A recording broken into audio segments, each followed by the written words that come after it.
Eu sou brasileira, tive 2 filhas nos Estados Unidos pelo sistema de saúde americano e uma delas, inclusive, enquanto eu fazia o meu PhD em Engenharia Química na Louisiana State University. Olá, se você é um estudante internacional e está pensando em estudar nos Estados Unidos, uma das maiores preocupações que você pode ter é com o sistema de saúde. Eu sei como é, porque passei por isso enquanto eu fazia o meu doutorado e eu usei muito o sistema de saúde durante os mais de 4 anos que eu morei por lá.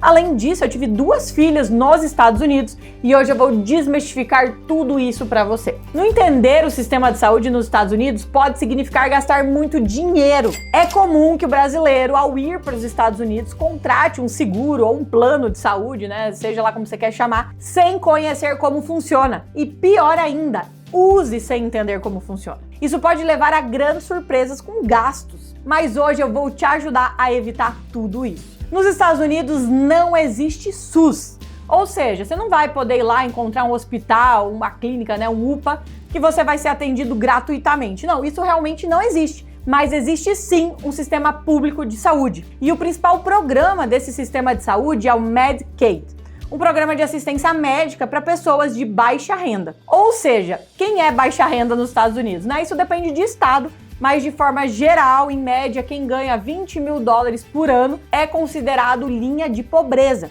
e vai ter um plano 100% subsidiado pelo governo. Ou seja, não tem hospitais lá que você vai ir gratuitamente, mas tem sim a oportunidade de você ter um plano 100% custeado, um plano privado, onde eles vão te dar, na verdade, algumas opções a partir do momento que você é cadastrado no Medicaid. Você vai escolher e você vai ter um plano particular que você vai poder usar como qualquer outra pessoa, mas que está sendo pago pelos americanos ali, pelo governo. Quem já é um pouco acima dessa classe de pobreza pode ter planos parcialmente subsidiados. Quem sofre mais é quando começa a subir mais, classe já média alta ou ricos, que aí tem que pagar 100% do plano, porque nos Estados Unidos é obrigatório ter um plano de saúde. Mas o ponto aqui é, esse tipo de ajuda, o Medicaid, ele não foi feito para alunos ou pessoas, né, internacionais. Salvo raras exceções, como casos, por exemplo, de gravidez, ou alguns estados que têm até alguns programas de expansão desse programa, como o caso de Nova York, o aluno internacional ele não tem elegibilidade para o programa. Então, Sara, como que o aluno faz? Bom,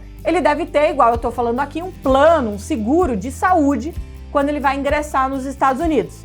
Seja um que ele contrata ou um seguro que faz parte da sua bolsa, que é subsidiada pela universidade. Nos Estados Unidos, o seguro de saúde ele funciona de forma semelhante ao Brasil, mas com algumas peculiaridades importantes que é preciso que a gente entenda para usar. Em essência, ele vai dividir os custos dos cuidados médicos entre você e a seguradora, o que é bem comum aqui no Brasil. E para utilizá-lo corretamente, é crucial você o quê? Compreender a pólice do seguro. Muitos mitos, inclusive, sobre o sistema de saúde americano surgem porque as pessoas desconhecem como funcionam os planos e os serviços disponíveis. Assim como no Brasil, onde sabemos como o SUS ou um plano da Unimed, por exemplo, funciona, é essencial entender o sistema nos Estados Unidos para evitar surpresas ou gastos aí inesperados. Bom, aqui eu vou te dar os principais conceitos que você deve conhecer ao escolher um seguro saúde nos Estados Unidos. A primeira coisa é o termo premium. Na verdade, ele está se referindo ao custo regular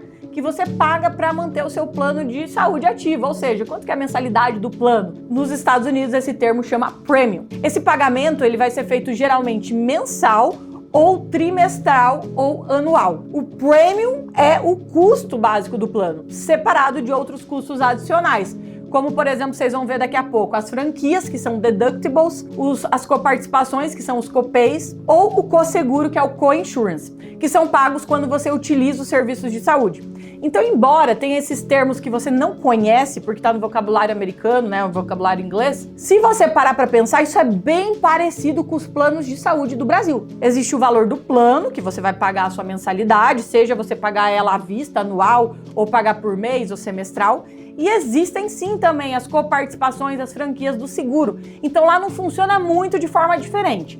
O que acontece? As pessoas acabam não se informando. Então presta atenção que eu vou te falar cada um dos termos aqui para você entender certinho o que significa. A franquia, ou no inglês deductible, é a quantia que você precisa pagar do próprio bolso antes que o seguro comece a cobrir os seus custos médicos. Por exemplo, se a franquia for de R$ 1.500, no caso não, $1.500, porque você vai estar lá, você deve pagar os primeiros 1.500 do serviço antes da seguradora começar a cobrir o resto. Planos de saúde sem franquia ou com franquia limitada estão disponíveis também, permitindo acesso imediato a certos serviços. Além disso, muitos planos oferecem isenções de franquias para coisas como consultas preventivas, medicamentos genéricos, visitas ao médico de cuidado primário, que eu já vou falar aqui, e terapias ou saúde mental. Ou seja, não é qualquer serviço, eu tenho que pagar uma franquia antes. A gente está acostumado muito com esse termo aqui para carro, né? Você sofreu um acidente, mas para acionar a tua seguradora do carro, você vai ter que pagar uma franquia. Aí você vai ver se vai valer a pena entre os custos de arrumar o carro e o valor da franquia, dependendo se você não quer, você paga do próprio bolso porque a franquia é mais cara. O seguro-saúde, ele até funciona parecido, mas você tem que pensar uma coisa, alguns serviços não vai ter que pagar essa franquia para poder usar. Eu tenho que ir numa consulta lá, que a consulta é $50. Meu Deus, vou ter que pagar a franquia de 1.500? Obviamente não. Então, para várias coisas, você vai poder ler isso na sua pólice descritivamente, a franquia não vai se aplicar. Mas se for, por exemplo, uma cirurgia, um acompanhamento mais complexo de algum tratamento, que com certeza vai custar mais caro que o valor da franquia, você vai ter que pagar o valor da franquia primeiro. Quando atingir o valor da franquia, a seguradora começa a pagar. Mas isso vai estar na sua pólice e, como eu bem disse, dá para conseguir seguro-saúde com franquias baixas ou até sem franquia. Claro que o valor do custo, que é o premium do seguro, vai ser mais caro. Temos também o termo que eu falei aqui, que são os copays ou co-insurance. O copay, ele é um valor fixo que você paga por determinados serviços médicos, como uma consulta ou medicamentos, independente de ter atingido a franquia, que é o que eu estava falando. Já o co-insurance é a porcentagem do custo de um serviço médico que você paga após atingir a franquia. Planos de saúde estudantil nos Estados Unidos, frequentemente incluídos nas bolsas de mestrado e doutorado, costumam ter cobertura bem ampla, com poucos ou nenhum copay com insurance, porque é uma exigência da universidade, justamente porque o estudante não vai ter tanto recurso ali para ter que pagar um valor alto. Isso funciona muito parecido com os planos da Unimed, quem conhece a Unimed. Eu vou fazer uma consulta, a consulta custa R$300, mas o plano ele vai pagar, mas ele vai me cobrar R$20 para cada consulta, então é um copay. Se for em termos de porcentagem, você vai ter uma porcentagem ali do serviço, mesma coisa exames. Então tem vários planos no Brasil que também vão ter esse copay com insurance a depender do plano. E tem planos que não tem, você vai ser 100% subsidiados pelos planos. As mesmas coisas nos Estados Unidos, só que você tem que ler a policy, porque existe uma grande variedade de plano. Outro termo importante que você precisa conhecer, network, rede credenciadas. Lá, igual aqui, os planos de saúde geralmente tem uma rede de médicos, hospitais e farmácias credenciadas. Se você for utilizar um provedor, um médico fora dessa rede, isso pode causar custos, normalmente adicionais aí, por não serem cobertos ou ser parcialmente cobertos. A mesma coisa no Brasil. Se o teu plano, aquela clínica, aquele médico não aceita e você for lá, obviamente você vai ter que pagar do seu bolso. Então esse tipo de coisa a gente tem que se informar nos Estados Unidos também. Não adianta ir para um lugar sem saber se o seu plano está credenciado por lá. Temos também a questão da carência. Eu sei que muita gente pergunta isso pra gente lá no Instagram. Se você não nos segue ainda, vai lá rapidinho depois, @PHDNosEUA. Muita gente vem muito preocupado quando a gente fala de estudar nos Estados Unidos. Sário, mas a carência, eu já tenho uma doença crônica, eu tenho diabetes, como é que eu vou fazer lá? Olha só, a questão da carência para determinados serviços e a cobertura para doenças crônicas, ela foi amplamente modificada pela Lei de Cuidados Acessíveis, a sigla ACA. A ACA eliminou a prática de períodos de espera para a maioria dos serviços cobertos e proíbe as seguradoras de recusar cobertura ou cobrar mais caro por condições pré-existentes, incluindo doenças crônicas.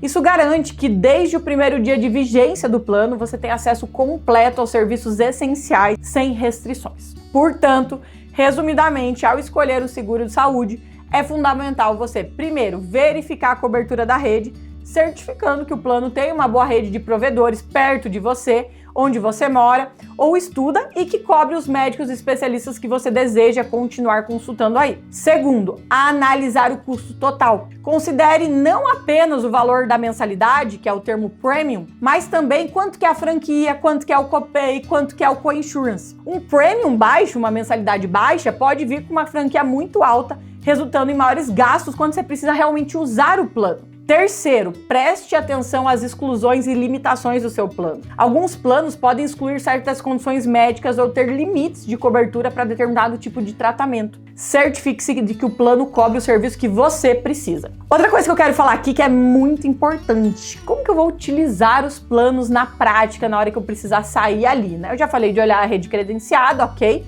Mas tem outros detalhes aqui. O acesso a cuidados médicos, ele vai envolver diferentes tipos de atendimento nos Estados Unidos, cada um com finalidades específicas. O que eu tô falando? Bom, esses tipos eles vão incluir Primary Care, Specialty Care, Preventive Care, Urgent Care e Emergency Care. Meu Deus, né? Calma que eu vou te explicar. Cada um vai atender a necessidade distinta da saúde, e aí que o pessoal comete muito erro, o aluno internacional que não conhece, de usar o serviço errado. Muitas vezes só perde tempo porque é reencaminhado, mas muitas vezes perde dinheiro porque ele vai ser atendido da forma mais cara. Então olha só, primeira coisa, o Primary Care é o ponto de partida para cuidados da saúde de rotina e gerenciamento de doenças crônicas. Médicos de atenção primária, vocês vão ver muito esse termo, Primary Care Physicians, PCPs, são responsáveis por essas consultas regulares, check-ups, controle de condições como diabetes, hipertensão, e o atendimento ele é prestado em consultórios médicos ou clínicas e é ideal para tratar sintomas leves, manter a saúde em geral, aí seus negócios de rotina. Quando a gente fala de Specialty Care, é quando há necessidade de um conhecimento especializado, né? Então vai entrar na parte de Specialty Care. Esse tipo de atendimento ele é oferecido por médicos especialistas, como o nome diz, em áreas da medicina, como cardiologia, dermatologia, ortopedia. As consultas com esses especialistas geralmente requerem que você vá primeiro para o PCP, o Primary Care, e aí sim seja encaminhado. É o tipo de cuidado indicado para condições mais complexas que necessitam às vezes de um tratamento, um diagnóstico mais especializado. Quando a gente fala de Preventive Care, né, o nome é bem óbvio também, a prevenção de doenças é outro aspecto crucial do sistema de saúde que vai ser abordado nesse setor. Esse tipo de cuidado, ele foca na realização de exames regulares, vacinas e triagens para identificar problemas de saúde precocemente. O atendimento preventivo, ele é oferecido também em consultórios médicos, clínicas, em alguns casos até farmácias ou centros comunitários. Você pode fazer exame de colesterol, mamografia, vacina, são exemplos comuns que englobam aí nesses serviços preventivos e muitas vezes eles são integralmente cobertos pelos planos de saúde. Quando a gente fala de Urgent Care, é para situação de saúde que são urgentes, mas não emergenciais. Presta atenção. Esse tipo de atendimento ele vai ser destinado a problemas de saúde que requerem uma atenção rápida, infecção urinária, pequenas fraturas, sintomas gripais graves. As clínicas de Urgent Care geralmente elas funcionam com horários estendidos, né, além do business hours aí, incluindo finais de semana. E são mais acessíveis, e são um ponto crucial que os prontos-socorros. Isso mesmo, eu já vou falar de pronto-socorro, que é o Emergency Care. Então essa vai ser a escolha ideal quando a situação ela não está ameaçando a sua vida, mas ela também não pode esperar por uma consulta agendada, ou eu já vou falar mais pra frente, ir no health center.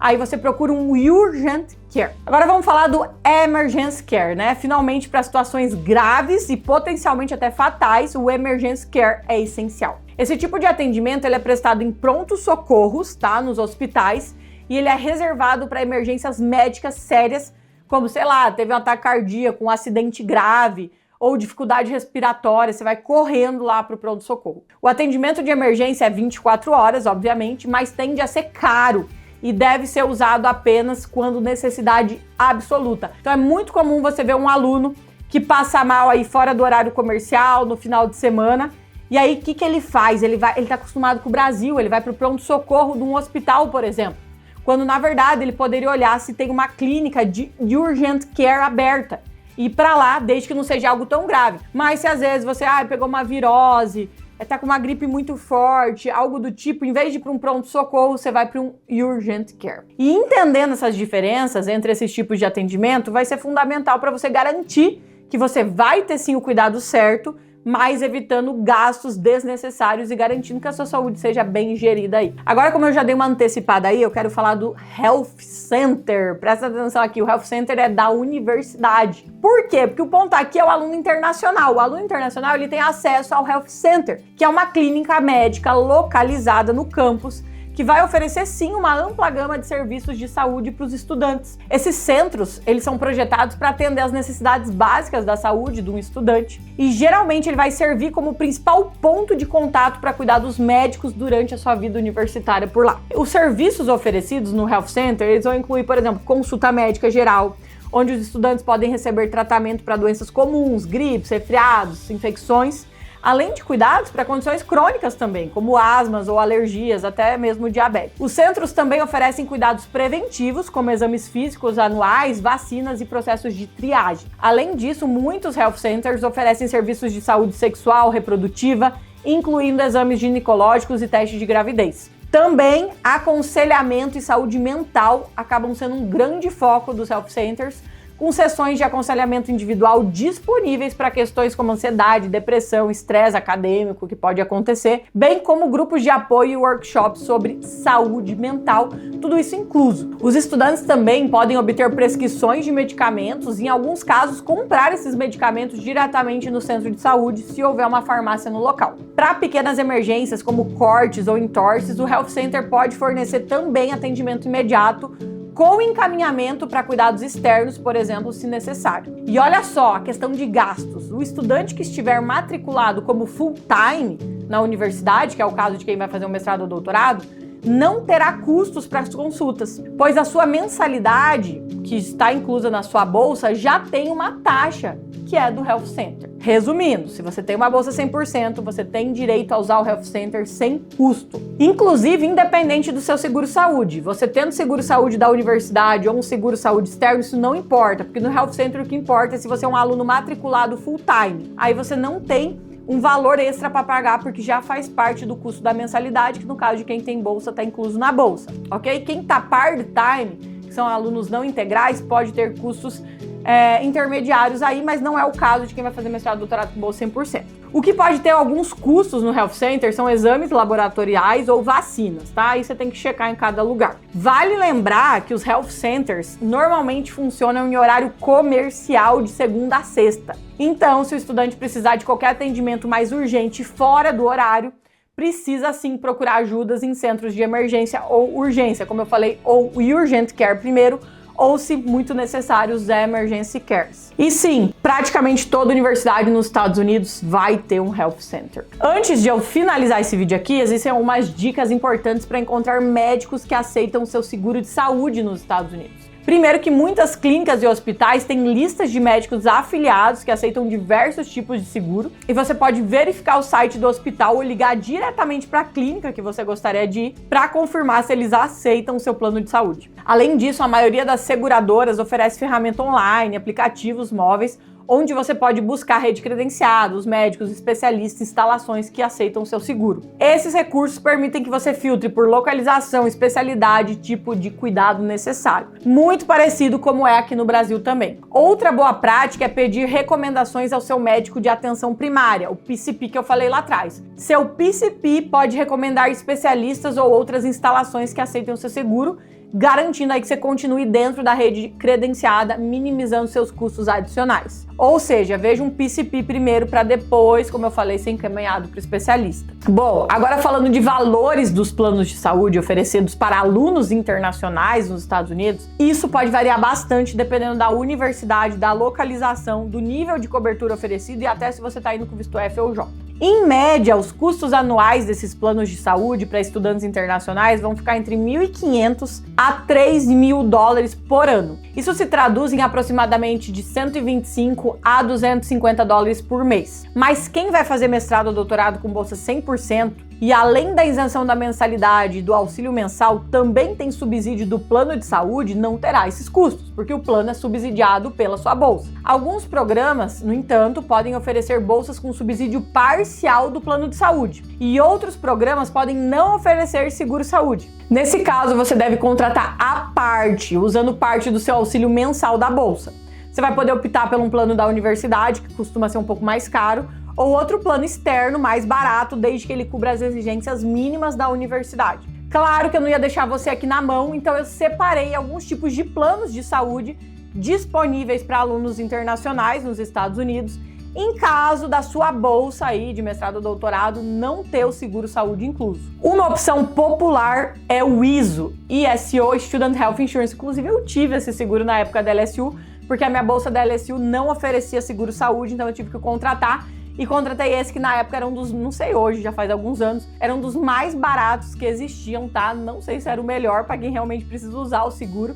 Ele tem ali uma taxa de copayment um pouco maior, mas ele era um seguro bem barato, acho que eu pagava em torno de $60 por mês, só que eu pagava semestralmente o seguro-saúde. E ele oferece uma variedade de planos projetados, inclusive tem um plano mais basic, um intermediário, mais avançado. Esses planos, eles cobrem desde o básico até opções mais abrangentes, que incluem saúde mental e atendimento de emergência. Outra escolha que existe é o Student Health Advantage da IMG, vai aparecer aí na tela para vocês, que oferece flexibilidade, uma ampla cobertura, incluindo visitas ao médico, hospitalizações e cobertura para esportes organizados. Os custos desse plano geralmente variam entre $600 a $1.000 por semestre. Existe também a Cigna Global Student Insurance, que é outra opção, oferecendo planos personalizáveis que incluem cobertura mundial e acesso a uma ampla rede de provedores nos Estados Unidos. Os custos podem variar de $1.000 a $2.000 por ano. Temos também o Compass Student Insurance, que oferece planos acessíveis com foco em simplicidade e fácil acesso a cuidados médicos. Os preços costumam ser de $400 a $800 por semestre, dependendo da universidade do plano escolhido. Temos ainda o International Student Insurance, ICE, também é uma opção viável, com valor aí a partir de $600 a $1.200 por semestre. Esses planos incluem cobertura para emergência, consultas médicas e, em alguns casos, aí até saúde mental. E por fim, temos o Seven Corners Student Insurance, que oferece também um plano com cobertura de emergência, hospitalização e vai variar aí de $500 a $1.000 por semestre. E ele também vai oferecer benefícios adicionais como evacuação médica e repatriação. Que horror, não vamos falar disso. Mas o meu conselho aqui é que você procure bolsas de mestrado ou doutorado, no caso, se você ainda não está nos Estados Unidos, que ofereçam o seguro-saúde da universidade, porque assim você economiza o seu auxílio mensal e ainda sabe que você vai ter um plano muito bom. Bom, entender o sistema de saúde nos Estados Unidos é fundamental para você evitar essas surpresas financeiras que eu falei aqui e garantir que você tem acesso aos cuidados necessários, desde escolher o plano certo até saber aonde buscar atendimento. Se você achou esse vídeo útil, não esqueça de curtir e compartilhar com os outros estudantes ou amigos que sonham ir para os Estados Unidos. Se inscreve no nosso canal, segue a gente no Instagram, @PHDNozewa. E principalmente, não dissemine mitos sobre o sistema de saúde americano se você não conhece, o que eu vejo muita gente falando por aí, falando de milhões, mostrando contas e etc., sem explicar sobre o seguro-saúde e como você pode estar protegido com um deles.